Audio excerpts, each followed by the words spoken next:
Hello, everyone. Today we are meeting a wonderful Liliia, and this lady is not a simple Ukrainian. I mean, she might be called an American or a traveler or a mother of kids who are on homeschooling. But Liliia, maybe you will say a few words about yourself, and it would be better. Hi, everyone. Thank you so much for inviting me to your podcast. It's truly a big honor. So excited to be here and to talk with you. So my name is Liliia. I'm born and raised in Ukraine. I'm from Kharkiv. I'm a mom to two girls, homeschoolers. I'm a wife to my American Spanish husband. I'm a co-founder of a nonprofit organization. I'm a world traveler. I'm a former sailor. I know. I hope I'm a good enough person. There are so many roles that is just incredible. What is it, what is your biggest priority right now, actually? If you had to choose three roles of yours, what would they be? I think right now at this stage of life, today I want to be a better wife, a better mom, present mom, present wife, and a homemaker, because I'll explain right now, because we've been traveling for the past 10 years and we've been missing out.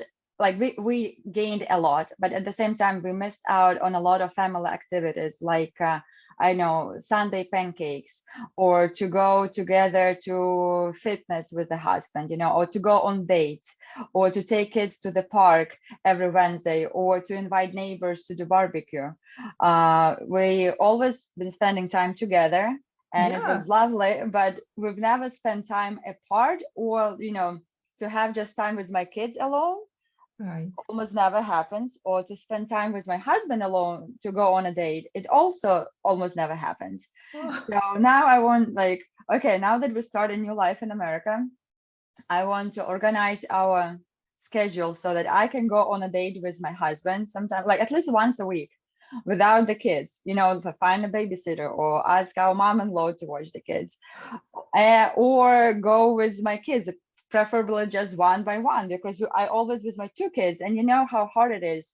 I feel it's when we do have that little moment, like even to go to the supermarket with my older daughter, we go and we talk, and she's saying, Mom, we should spend more time together. And I'm like, oh my gosh, I know, but this is so hard when you're just between buses, planes, like hiking, different Airbnbs, hotels. So we've just been to Peru for almost 3 months, and it's been quite hectic, and it was a protest. We couldn't get to a lot of places. We've been stuck in the cities. Sometimes we were spending like just all days in the hotel room because it was dangerous outside. So now we can breathe out and be like, you know what, now we're gonna move to our house soon, and everybody gonna have their own room and we're gonna miss each other. So yeah, that's my priorities. We're excited to have a little bit of a normal life. Yeah, you sound like a person who wants some routine in their life. Yes. We didn't have routine for a very long time, and that is actually the most unusual thing. The majority of people are sick and tired of having a routine, and you're the person who wants some routine. That's really interesting. Yeah, we always want something that we don't have. So it might change in a couple of years, but it's always let me give me a second to how to think it in English. You always give up something in order to get something. So the life of traveling is exciting. Being able to live in different countries is exciting. At the same time, you give up your routine, you give up your comfort that you can have in the house, you give up the comfort of having friends, and friends, with whom you talk on completely different or more profound topics, rather than who you are, where you're from, where have you been, before. All of those conversations that just like go in circle and repeat themselves every week. So I think that was our choice. Obviously nobody forced us to travel, so obviously we enjoyed it to the point, but we paid also a high price for that. So right now you're about to make a new choice. Yeah, it's a new choice and we will pay for it also. maybe a lack of that excitement when you see an amazing lagoon at 5,000 meters or eating some new food. But I hope like traveling gonna be still on a plate, especially in America. It is an amazing country. As for landscape, from Florida to Glaciers Park, up north to, I'm not even talking about Hawaii, and all of those overseas, like islands, just like the mainland America. It's amazing. You can travel United States for years and years and not going to see everything. So we are excited about that, but maybe next year. I'm not ready quite to go anywhere. Yay! Good luck with all your plans, actually. Thank you And so much. yeah, so right now you're in America, you're getting ready for an exciting part of your life that is called routine. And and it means that you're actually getting to know more of American, maybe you're not getting to know, but you're facing more of American traditions and peculiarities and things that that actually work there and how they work. So what do you find the most unacceptable or the most acceptable? What things amaze you, like things like that? What do you take from America with pleasure and what do you want to reject? Okay, this is really amazing questions. Thank you so much. Let's start with the good part. What I want to accept, what I want to learn, what I want my kids to learn from America and Americans is. I was thinking about it actually yesterday. What amazes me the most, and what I'm grateful for the most, is people are just damn nice. I swear to God, like we've been coming to America many times to visit my husband's family. So this is not the first time I'm in America. I don't remember a single time that somebody would ruin my day by yelling at me, by looking at me wrong, somewhere outside, in the restaurant, in the movies, in the supermarket, on the street. Never ever. Comparing to my beloved Ukraine, Yeah, my I get Ukrainians, it's different. I mean, like here on the street, you just walk on the street and there is a person walking towards you. You're gonna make an eye contact. You're gonna smile and say hi, and you don't mean much by it. This is just being nice. And just because somebody smiled at you, I know like you shine from inside, and you just like you are like in a better mood immediately. And also small talk.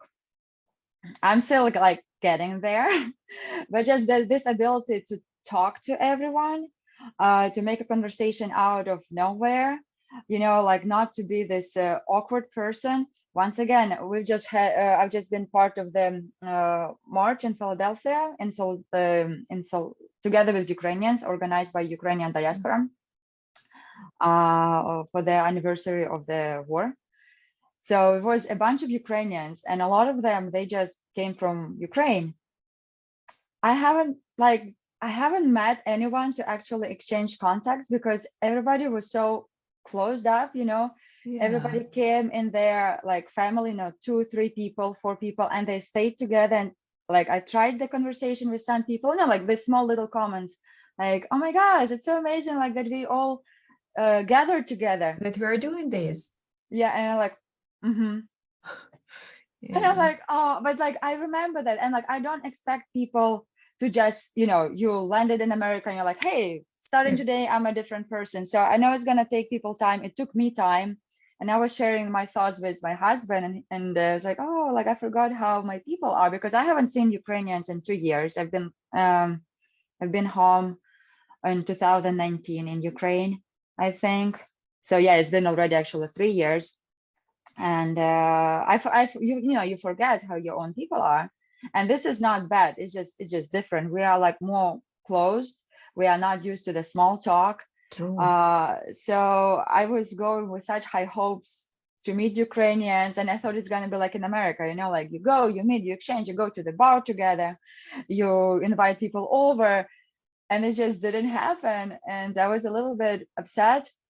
And my husband was, I mean, like, you've been like that as well. Like, do you remember yourself like 12 years ago when we've met? I was like, what? It's like, yeah, it took me like so long to actually get you to talk, to like get to you. I was like, really? So, So I so also you, want to ask, really? You were so shy, you're really closed and yeah, reserved, and you, oh, I know. And I'm like, wow, you forget yourself, especially when it's time. So, but I'm determined. I'm going to make Ukrainian friends in America. So it's like, okay, when is the next event? I Next have event, they're no gonna choice. they have no choice. They're gonna be my friends.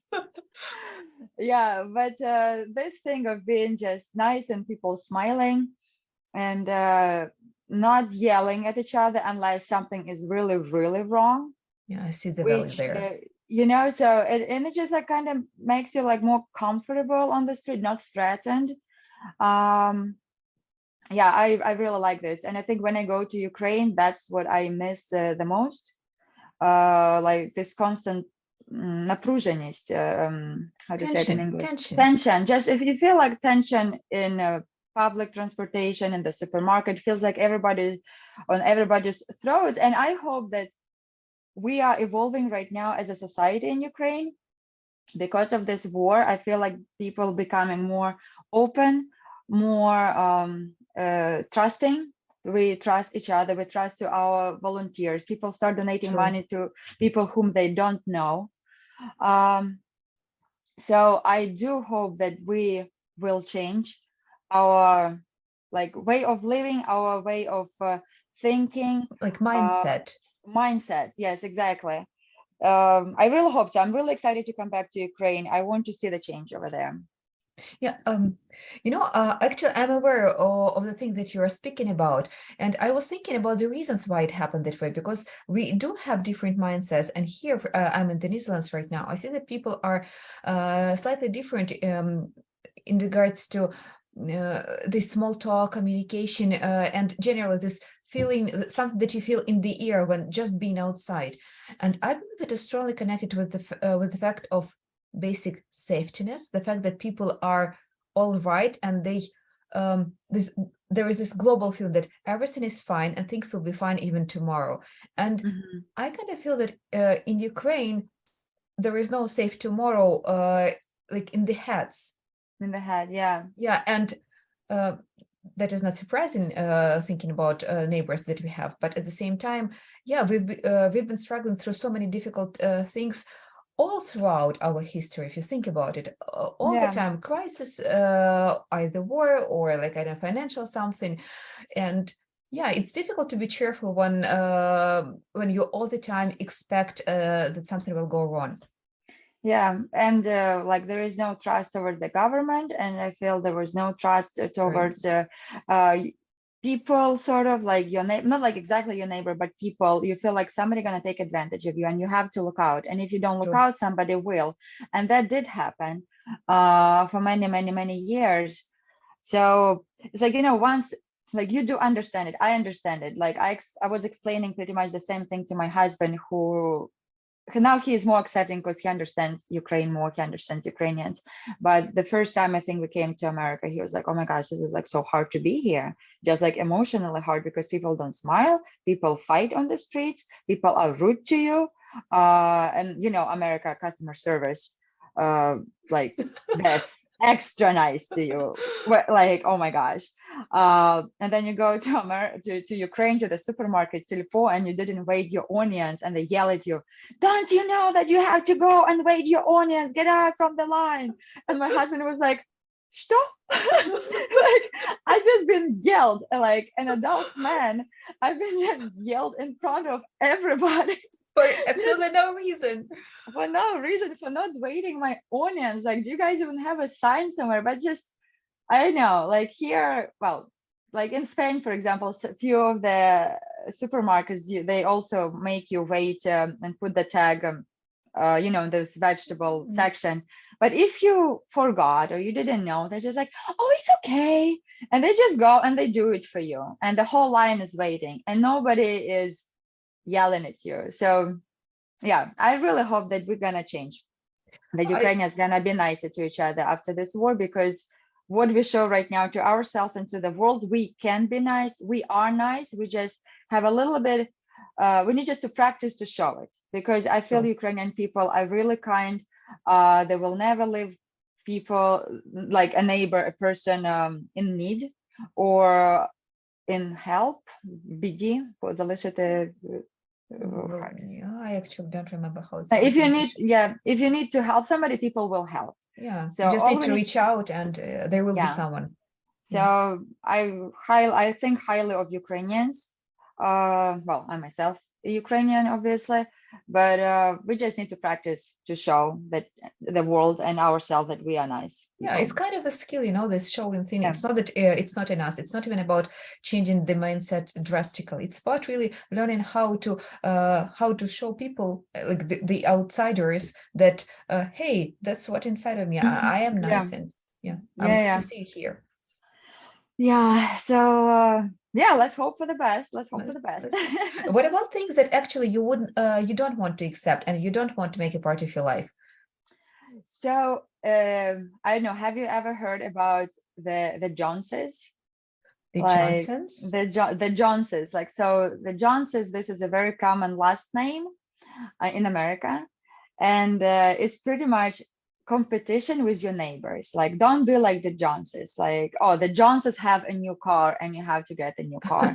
The Joneses put new windows into their house. Oh my gosh, we need to upgrade too. So what strikes me in America, in the American society, is this rat race competition on every matter. Like, for example, even our family, there are 3 brothers. As soon as one brother sent their kids to the private school, the second brother, yeah, we actually did the same.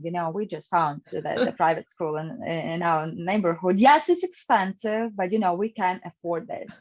And this is just like always showing off, like, like nobody can ask you how much money you make. This is just rude. But to always like make this new things, like this comments like, oh yeah, my kids are in the private school. I know it's expensive, but everything for the education of my children. Oh, have you guys heard about this new restaurant on that corner? Yeah, it's a little bit pricey, I know, but once in a lifetime, like once in a month, you can go and afford this for special occasion. And I'm like, first I was, why do they always talk about money? And then he says like, well, this is the way to say that they're doing well.